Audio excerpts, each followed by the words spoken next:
China is having a field day, making fun of the first U.S. presidential debate of 2024. Sadly, they're kind of right to. But Beijing's watching for more reasons than humor.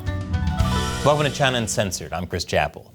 Today, July 1st, is the 27-year anniversary of the British handover of Hong Kong to China. So real quick, before I begin this episode, 5 years ago, Matt, Shelley, and I were in Hong Kong, watching 2 million people march through the streets to protest the Hong Kong government and ultimately the CCP. So to commemorate it, China Uncensored is partnering with the Hong Kong Democracy Council to create the first ever digital Hong Kong Lenin Wall, a place for people around the world to show their support for Hong Kongers by writing digital post-it notes of support for Hong Kong. Again, that website is hkleninwall.com. I'll leave a link below. Now, we built this site with a team of security experts. It's completely anonymous, it does not track cookies or any other personal information, and it does not store IP addresses. So if you've already signed, thank you. And please ask your friends and family to sign as well. Let's see how many we can get. And now, on to the rest of the show. So, last week the U.S. held the first debate of 2024 featuring Joe Biden and Donald Trump. There were many reasons to be concerned after watching it. One big reason to be concerned is that China seems to be having a field day mocking the debate. Chinese media outlets and prominent social media users weighed in, commenting on the age of both Joe Biden and Donald Trump, as well as their perceived shortcomings. Hu Xijin, the former editor-in-chief of my favorite Chinese state-run media, the Global Times, wrote on X, "Personal attacks, hazy memory, mocking each other. This debate was very entertaining. Objectively speaking, the low-quality performance of these two old men was a negative advertisement for Western democracy." Remember, folks, China has the best democracy. Just ask the Uyghurs. Hu wasn't the only one commenting on the debate, though. Financial news site Cailian Shi wrote of the matchup, "This chaotic rhythm almost dominated the entire debate, and many people lamented. One has Alzheimer's disease, and the other is mentally ill. They really are evenly matched." State-owned Beijing News also chimed in. It said that Biden was habitually confused and Trump continued to spread rumors. On Chinese social media, the debate was likened to a kindergarten quarrel. Although I don't think that's a fair assessment. Considering the age of these candidates, it's more like a 3 p.m. dinner quarrel at Denny's. Remember, China has no presidential debate or elections, and Xi Jinping is no spring chicken at 71 years old. But one of the dangers of the debate gone wrong is exactly that. The Chinese Communist Party does not have scenes of elderly, incoherent candidates rambling on or shouting at each other. Of course, sometimes elderly former leaders get escorted away.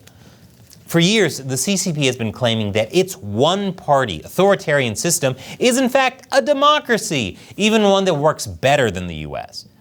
So the CCP is using the debate as an example of why U.S.-style democracy is bad and might actually be less preferable than the so-called Chinese model that Beijing has tried to export to various other countries. And some popular influencers on Weibo, China's version of X, are already making that point. Chu Mingyu, who has 1.9 million Weibo followers, wrote, "This just points out the fundamental problem of American democracy. Americans don't elect a president, but someone who is more suitable to play the president on TV." She goes on in her post to say that Trump is a liar, but that Biden's rambling incoherence was even worse. In an even more savage Weibo post about the debate, popular blogger Ho Shou Moonlight, with almost 4 million followers, wrote that it didn't matter what the debate was about. The key is that the witty and flexible Trump successfully highlighted the old and dying appearance of the sleeping king. That's ridiculous. Biden isn't the sleeping king. The MyPillow guy is, and he endorsed Trump. As of recording, Xi Jinping hasn't publicly commented on the debate, but others on Chinese social media have continued mocking Joe Biden's seeming lack of awareness, as well as some dubious claims from Trump. In fact, the debate seems to have garnered so much attention in China that a company whose Mandarin name sounds like Trump wins big saw a surge of 10% in shares. But it's only fair that China talks so much about the debate because the candidates sure talked about China a lot during the debate. Donald Trump mentioned China a dozen times. Only Russia was mentioned more when it came to foreign policy questions, which shouldn't be surprising since we all know how much Trump loves talking about China. China. China. China. China. China. China. China. China. China. I've really missed that. During the debate, Trump hailed his policies on China during his tenure in the White House, while accusing Biden of being soft on China. We are very, very close to World War III, and he's driving us there. And Kim Jong-un and President Xi of China, Kim Jong-un of North Korea, all of these, Putin, they don't respect him. They don't fear him. We have the largest deficit with China. He gets paid by China. He's a Manchurian candidate. He gets money from China. So I think he's afraid to deal with them or something. But do you notice he never took out my tariffs because we bring in so much money with the tariffs that I imposed on China. He never took them away. He can't because it's too much money. Biden got in on the China action as well, though without the Trumpian flair. Number two, you have not, in fact, made any contact, any progress with China. We are at the lowest trade deficit with China since 2010. Trump has promised not to just resume his previous China policies, but to ramp them up, according to Bloomberg. Trump has already floated ideas including a 10% across-the-board tariff and steeper levies on Chinese-made goods. Back in February, it was talk of more than 60% tariffs on Chinese imports. And that's causing some level of alarm in Beijing. Liu Pengyu, the spokesperson for China's embassy in the U.S., said, "On China-U.S. trade, I want to stress that China-U.S. economic and trade cooperation is mutually beneficial in nature." He also said that no one will win a trade war or a tariff war. Which is curious since China is currently pursuing tit-for-tat anti-dumping measures for imports of European pork. Liu also stated that China won't interfere in the U.S. elections and that it hopes for development in U.S.-China relations no matter who wins the elections.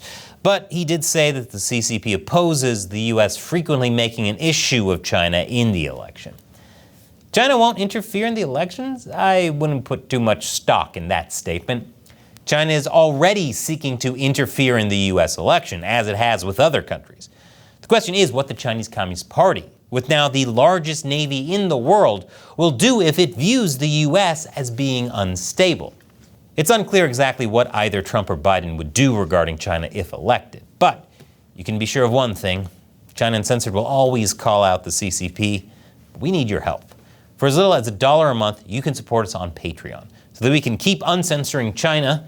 And as a thank you to our Patreon supporters, I'll answer one of your questions at the end of these episodes. Today's comes from Fast Zombies. I think the CCP's death row is going to be pretty crowded if supporting the ROC is a capital offense. So Fast Zombies is responding to China's recent announcement that it will give the death penalty to Taiwan independence diehards. Since it technically applies to anyone, anywhere in the world, yeah, death row would be pretty crowded. Of course, right now the CCP can't enforce it like that, but I think they would be very happy to have more prisoners on death row. You see, China has no functional organ donation system, so they were harvesting organs from executed prisoners. But they didn't stop there. Some of the more than 1.5 million detainees in Chinese prison camps are being killed for their organs to serve a booming transplant trade that is worth some $1 billion a year, concluded the China Tribunal, an independent body tasked with investigating organ harvesting from prisoners of conscience. For clarity, that's not talking about people who committed a crime.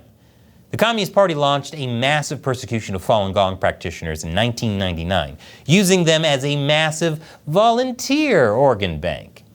When that source got depleted, they turned to Uyghurs. And according to China journalist Ethan Gutman, whose book The Slaughter exposed China's organ transplant system, if China successfully conquers it, Taiwan will be the next organ bank. Remember, a booming transplant trade that is worth some $1 billion a year, and no organ donation system? Think about that. So thank you for your question and your support, Fast Zombies. That's what makes it possible for me to spread awareness about things like China's organ harvesting. And you too can join Fast Zombies on Patreon by clicking that orange button, and in my ongoing attempt to talk about topics YouTube considers too controversial by hiding them in gaming content, click here for a lesson on the dangers of cults of personality, according to the game Dragon's Dogma 2. Once again, I'm Chris Chappell. See you next time.